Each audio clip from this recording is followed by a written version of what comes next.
We're kicking off a new series today called Unleashed, as you've been hearing.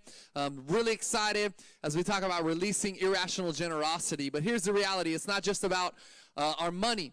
What we want to talk to you about in this series is how we can release irrational generosity with our time, with our talents, with our treasure, and in all areas of our life. And so today I'm jumping in here talking to you about time unleashed. So I want to talk to you about time. Did everybody say time? Time is the one thing that we can never get back.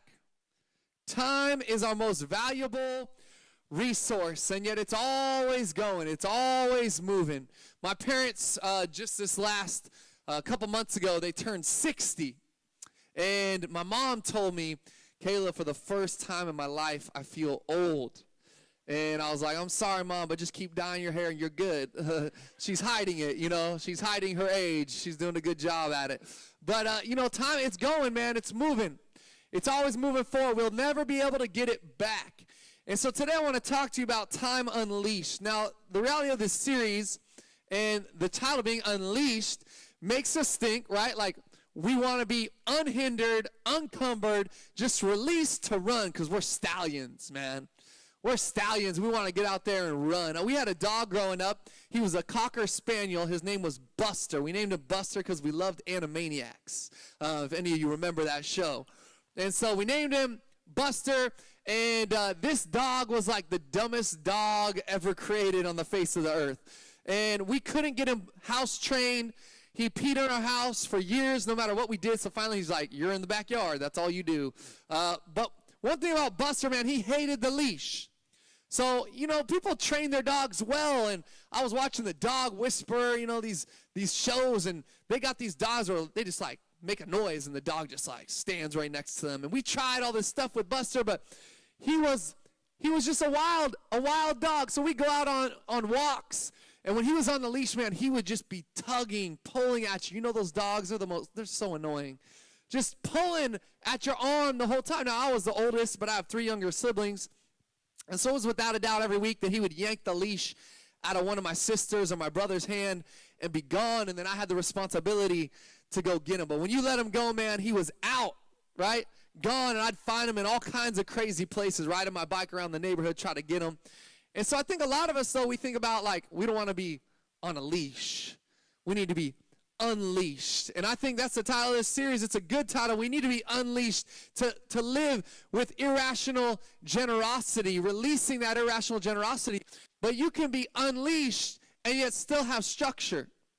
You can be unleashed and yet still have guardrails. We need guardrails in our time. We need structure in our lives to use our time to the fullest. Now listen, if you're not a Christian here, we're so glad you're here. One thing we always say, you don't have to believe to belong here at Project Church. You may be just beginning the faith journey, and we're so glad that you came to hang out with us. Maybe you don't even know how you feel about faith, how you feel about Jesus, but you're just checking it out. We have people that come in here every week that don't have a relationship with Jesus. But I will say to you, while you don't have to believe to belong, our hope and our goal and our heart is that you would believe one day, because we believe that Jesus is the way and the truth and the life, and that no man gets to the Father except through him. And so I want to say that to you. I want you to understand that that's our heart. That's what we believe here at Project Church, and we'll continue to proclaim that. But I believe that whether you're a Christian in this place or not, every one of you wants to make the best use of your time. Would you agree? Every one of us in this place wants to make the best use of our time. We don't want to waste our time. We don't want to throw our time away. We want to use it to the fullest. And so that's what I want to talk to you about today. Now, the reality is we all are on this earth, and there's a dichotomy that happens as we look at Scripture. Here's the dichotomy. Life is short. The Bible actually says that you're a mist, you're a vapor, which means one moment you're there and the next moment you're gone. And in the span of eternity, your life is a mist. Your life is a vapor. But then the other side of it, the dichotomy to it, is that life is a marathon. And that you got to run the race. Actually, Paul says that run the race in such a way that you may obtain the prize. He says, be faithful to the end. And if you're going to run a marathon, you got to pace yourself, don't you? You got to have structure in place. You got to have systems in place. And so this is the great dichotomy when it comes to our time, is that life is short, and yet at the same time, life is long.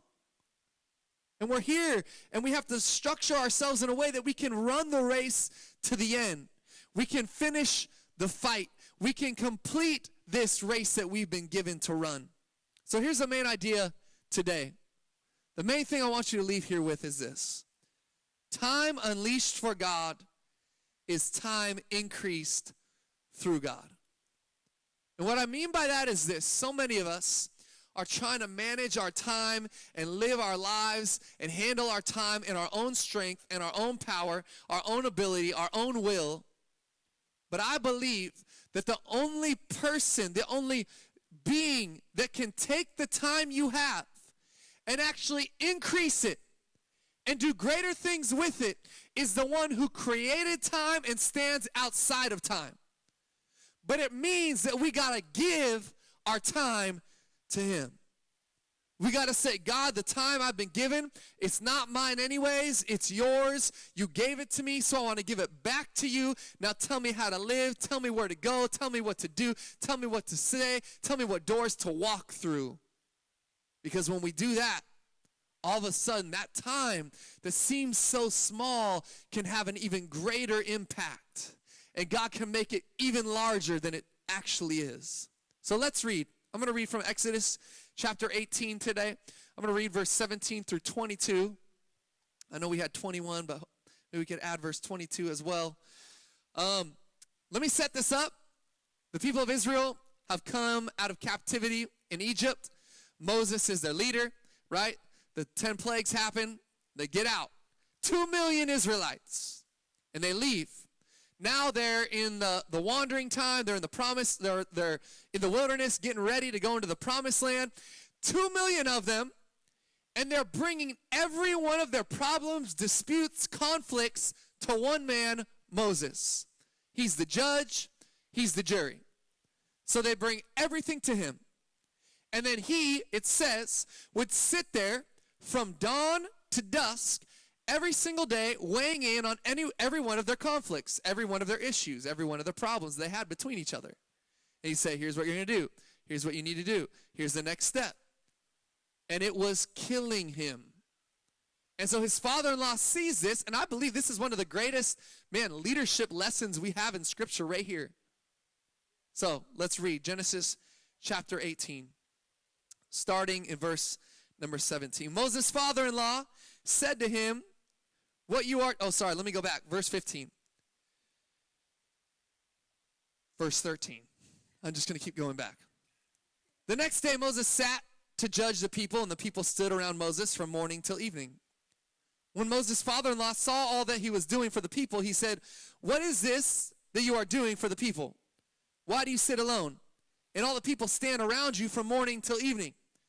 And Moses said to his father-in-law, "Because the people come to me to inquire of God.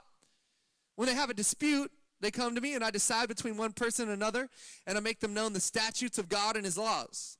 Moses' father-in-law said to him, "What you are doing is not good. You and the people with you will certainly wear yourselves out. For the thing is too heavy for you. You are not able to do it alone.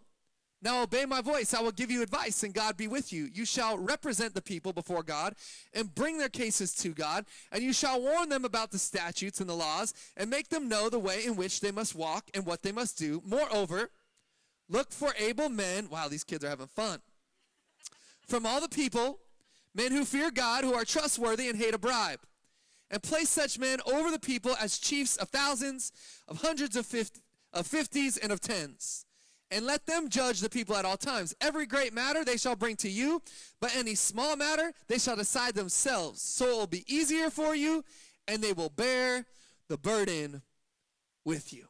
Let's pray. Jesus, thank you for your word.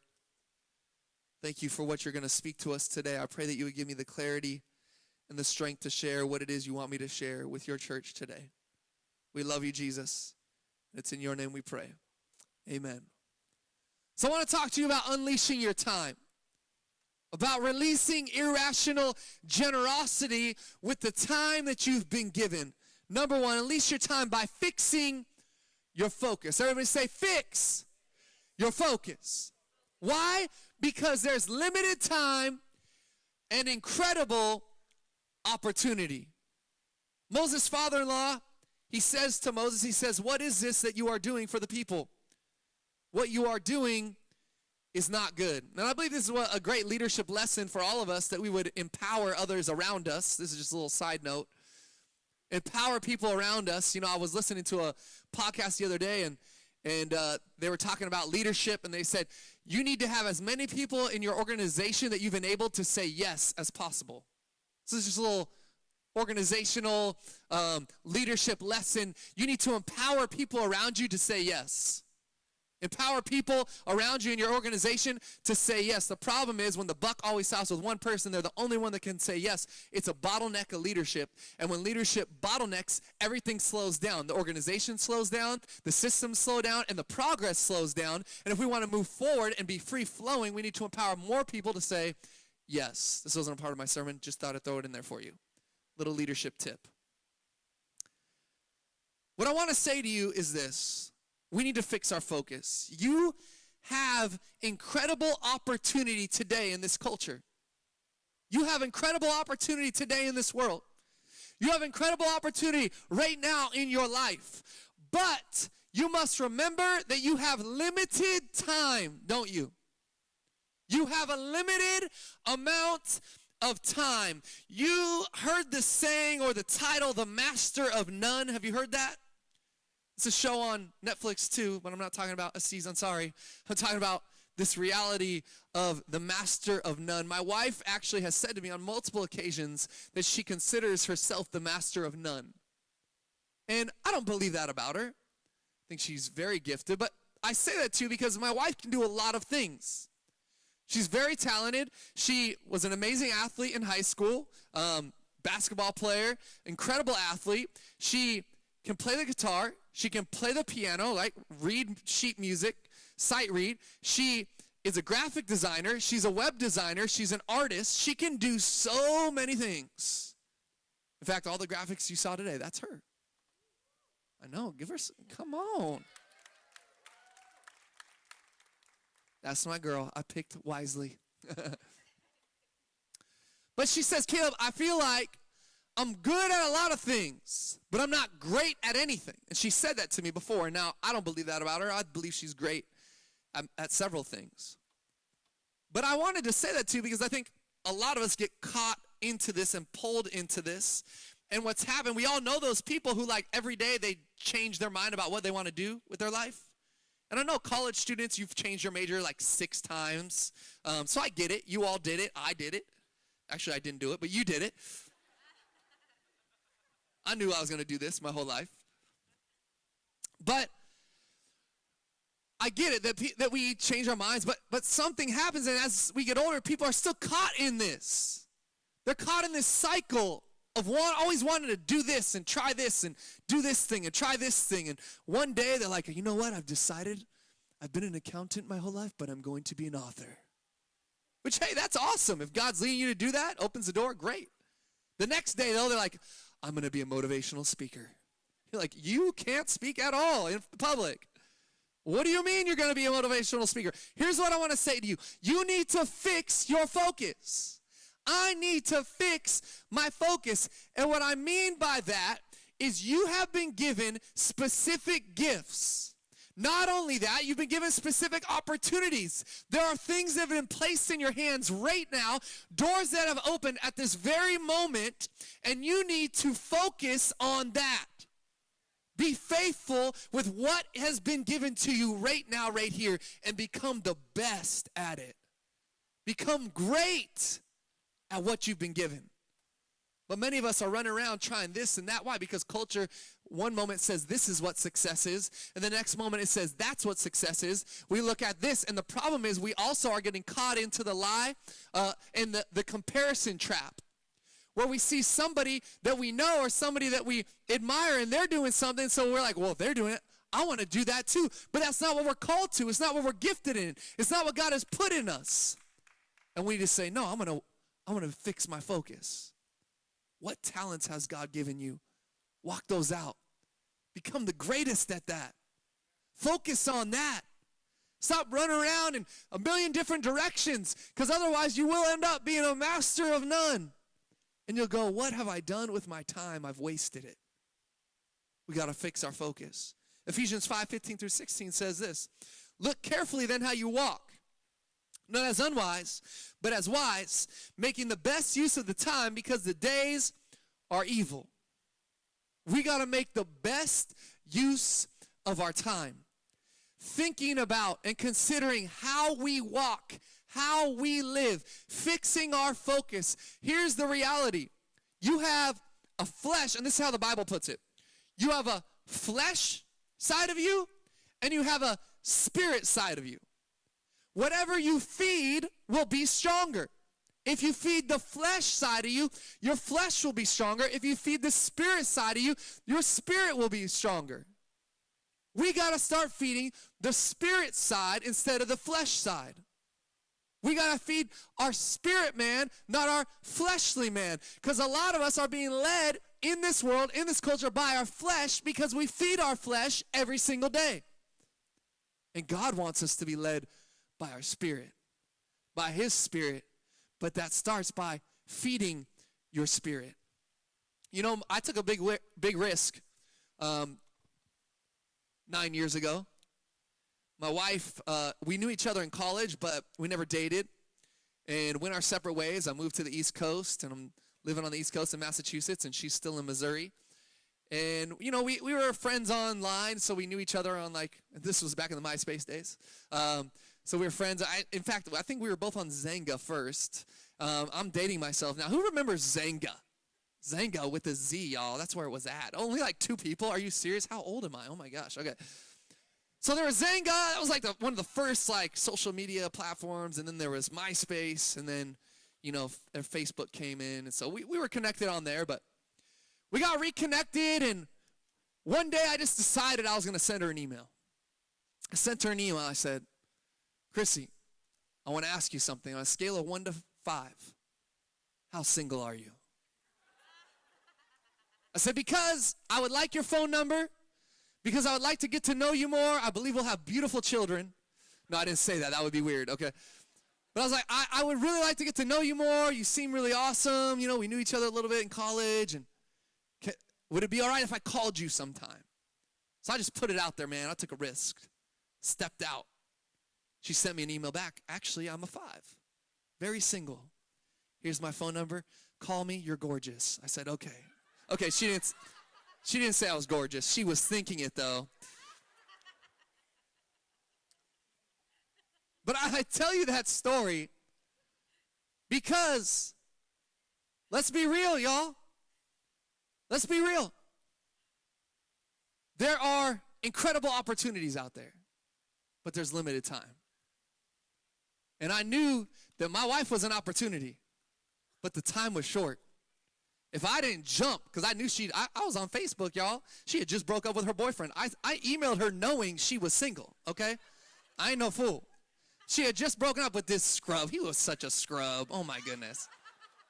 She thanks God every day that I emailed her. Anyways, no, I thank God every day. I'm joking. Come on, calm down. Okay, I'm going to get myself in trouble here.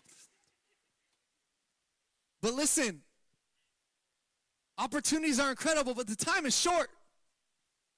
We got to make the most and the best use of the time, as Scripture says, that's been given to us. So fix your focus. What is it that God has put in your hand? What has he given you? And what does he put in your heart to do? Focus on it and do it. That's how you're going to unleash your time. That's how you're going to unleash your time for God. Second today, time unleash. Unleashing your time by making small sacrifices. Why? Because you have a choice, and that choice has eternal implications. 1 Corinthians 6:19-20 says this, you are not your own, for you were bought with a price. So glorify God with your body. You see, Jesus bought us with a price. You know what that price was? His body and his blood. We just partook of it together, remembering the price that he paid. But I want to tell you something. You're not your own. He bought you. He sacrificed for you. He gave himself for you, and now he's asking us to make small sacrifices for him. How can we truly unleash irrational generosity with our time if we're not willing to sacrifice ever? We're not being generous with our time if we won't sacrifice for anyone else or anything else. God, I come first. I got to take care of myself first. I had to do my thing first. No. Small sacrifices. I'm not saying it's got to be something massive all the time. It can be small. I'm super excited to announce today something that we're doing at the end of this month. We're calling it Hope Week. We're launching it on November 27th, the Sunday after Thanksgiving, and it's running through December 3rd, the following Saturday. Here's what we're going to do. It's something I've been talking to our church about for over a year. Every day, we're going to have a service project in the community where we're serving and loving on this city. So every night, you'll have a project that you can sign up for. On Saturday, December 3rd, we're going to have 2 or 3 projects that you can sign up for. But let me tell you something. It's only going to happen if we sacrifice. And I'm not saying you got to sign up for every project, but could you sign up for one project? Could you sacrifice one night? Could you sacrifice one morning to serve? We're doing all kinds of different things. We're painting playgrounds at elementary schools. We're stuffing boxes for kids. One night we're actually hosting. We're going to have over 100 homeless people. We're hosting them. We're going to serve them dinner and then serve them breakfast. They're going to spend the night. It's called, we partnered with an organization called Winter Sanctuary, and we're partnering with City of Refuge. They're going to open their doors, but we're going to be the ones that volunteer and serve at it. It's going to be amazing. But I got a little aggressive. I'm like, we need like 8 or 9 projects. Let's do this. And so we got them out there. They're at the table. You can sign up today on your way out. But let me tell you, the 8 or 9 projects, that means we need people. We said we're doing these things. We've told these schools we're going to help them. We've told these people we're going to serve them. But it's going to take some sacrifice on our part as a church. Small sacrifices. You see, you have an opportunity to be a part of something bigger than yourself. To be a part of something bigger than just you and to serve. And I love that we have been given time, but we got to be a people that say, I want to be irrational in generosity, even with my time, and that means I can just serve. Even if it's once a year, or maybe it's once a month. You know, one of the things every Sunday, we could use you. There's so many opportunities to serve here at our church. And there's some weeks where we're short in some areas, and I would just say to you, maybe you need to sign up today to volunteer to serve in your church. You know, some people think, oh, if I serve, that means I got to be here like every day or every Sunday at like 6 a.m. We have people that serve once a month, people that serve every other week. We do have people that serve every week. But I want to encourage you, let's be a part of something bigger than ourselves. Let's be people that serve others. And I want to give you and tell you there's an opportunity. You could serve here right now at this church. We can be a part of something bigger than ourselves, but it takes small sacrifices. Small sacrifices with God have huge impact in eternity. When God is on it, when God is on our time. Now let me say to you right now, I'm not saying that everything you do has to be ultra spiritual. I'm not saying to you that every time you sacrifice your time, it's going to be this massive, huge moment. But what I am saying to you is when you say, God, take my time. I want to be faithful with what you've given me. I want to serve. And if you give me opportunities, I'm going to step out. When we say, God, the time that I have is yours, he will use it to impact people for him. He'll use the time that you have. But it starts by you saying, God, take my time. God, take what I have. You know, I run into people, and they've been coming to our church for months or years, and, you know, we have people that, I do so many weddings because y'all are so young and everybody's getting married. It's awesome. So cool. But guess what's happening now?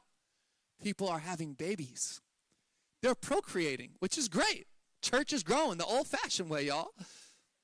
But let me say something to you. I've seen it happen. A couple super engaged, you know, all about the church. They're serving. They love their church. They serve maybe once a month or a couple times a month. And then all of a sudden they have a baby.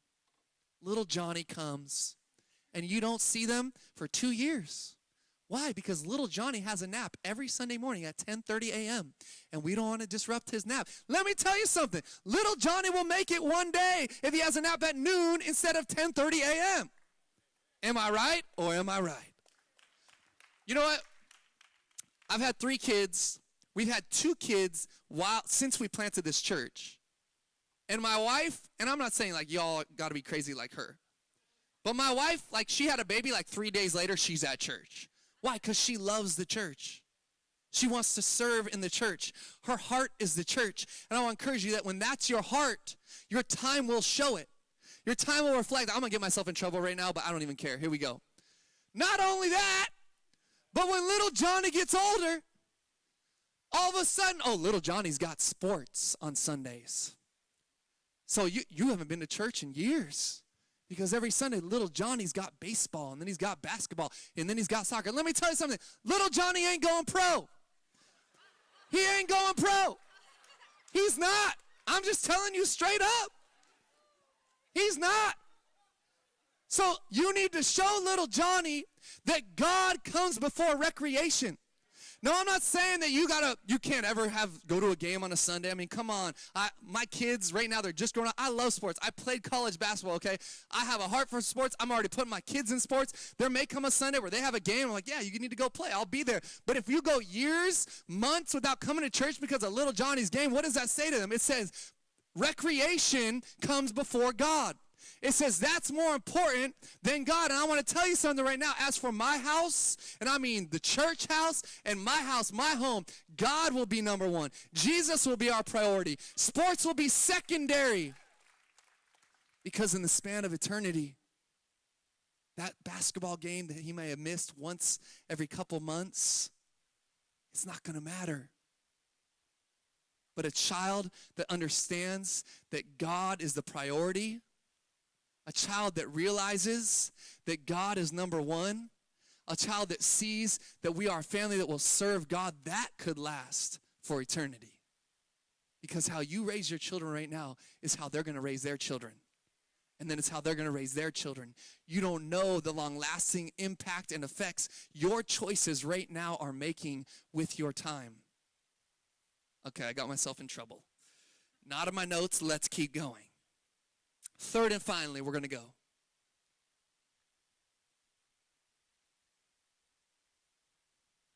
Unleashing your time. Unleash your time by choosing a Jesus life. By choosing a Jesus life. A life led by the Savior. Not led by culture. Not led by what people tell you. But led by Jesus. Why? Because my time was given to me and a price was paid for it. The time that you have, it's not because you earned it. It's not because you created it. It's not because you made it. It's because there's a heavenly Father that created you and knows you.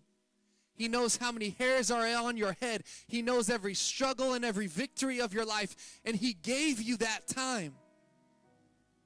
But not only that, the time that will go on, the eternal time, the eternal inheritance that we can receive was paid for with the price. And the price was the body and the blood of Jesus Christ. We got to choose a Jesus life. Time that's led by him. We say, God, I've tried it my way. I want to do it your way. Hebrews 11:25-26. Moses, this is talking about Moses, but it's in the New Testament.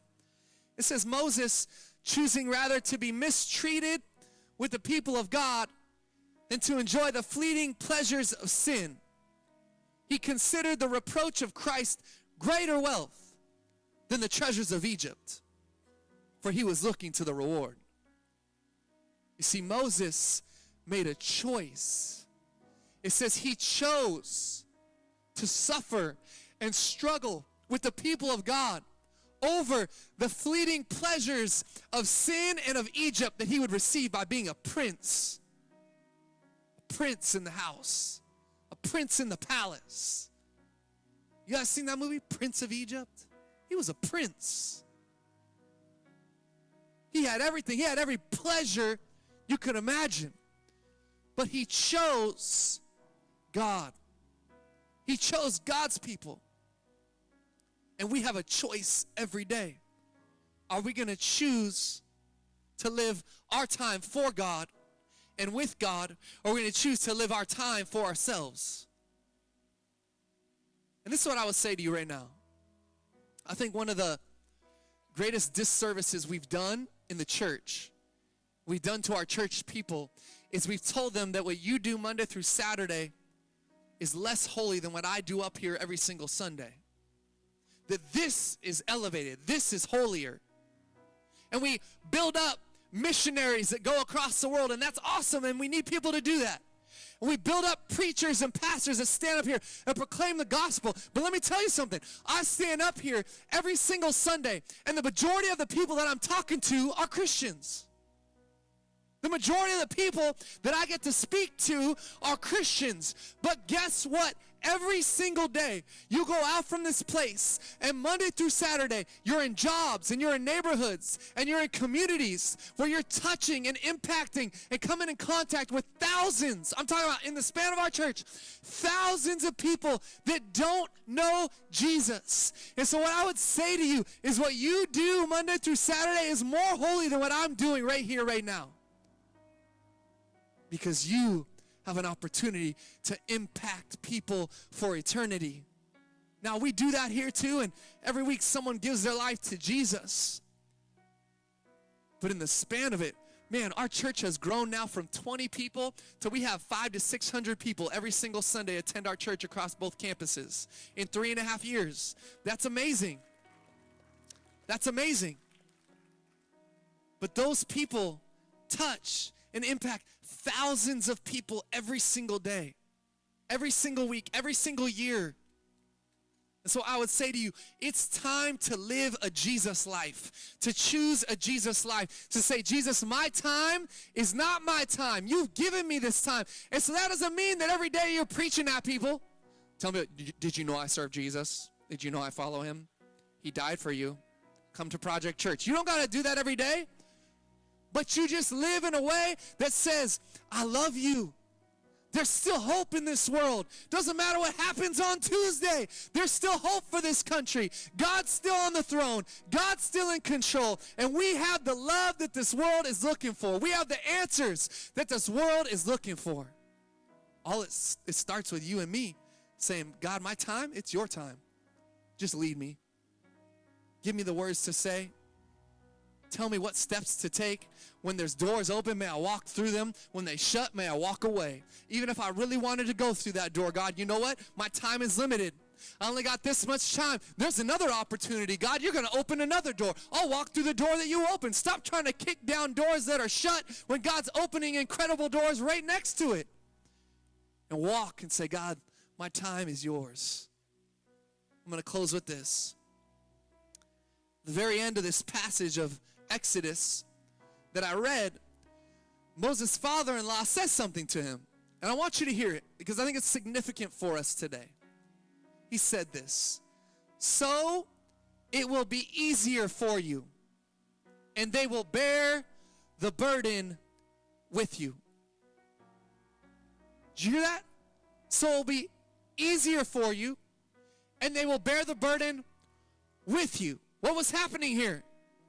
He's saying, look, you got to turn it over to these other people. You got to give them an opportunity. It'll be easier for you. They'll bear the burden with you. You've been trying to do it on your own. And here's what I would say to you. The reason some of you feel like a failure all the time, the reason some of you feel like you never do enough, you've never accomplished enough, you're not successful enough, you haven't done enough, is because you're trying to carry the burden of your time on your own. You're trying to carry it on your own. And Jesus came to lift your burdens. He came to carry your burdens. He wants you right now to give him your time. Say, God, this isn't mine, this is yours. When you begin to do that, you'll be able to stand before God. And here's what he's going to say. Well done, good and faithful servant. He's not going to say, well done, good and successful servant. God doesn't care how much you accomplish on this earth in your own strength. He doesn't care how many raises you get in your own power. He doesn't care how much money you have in your bank account because of how hard you worked. What he cares about is that you were faithful. And so you have an opportunity to say, God, I've been carrying the burden on my own. And so many of us, we feel like failures. We feel like we don't do enough. We feel like we don't accomplish enough. We haven't done enough. We haven't impacted enough people. And it's because we're trying to carry the burden on our own. And God's saying, I'll make it easy. I'll make the burden light. Just give it to me and watch what I can do. Give me your time and watch how I can change this world through you. We got to give him our burdens.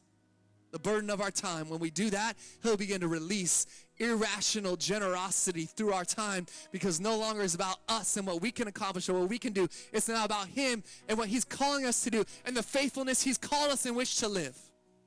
Would you bow your heads with me across this place? If this message has blessed you, be sure to visit projectsacramento.com to give. Be blessed and know that you will be a blessing to all those who hear the message of hope that can be found in Jesus. We will see you at our weekly service on Sundays downtown at 9:30 a.m. or 11:30 a.m. or at West Sac at 10:30 a.m.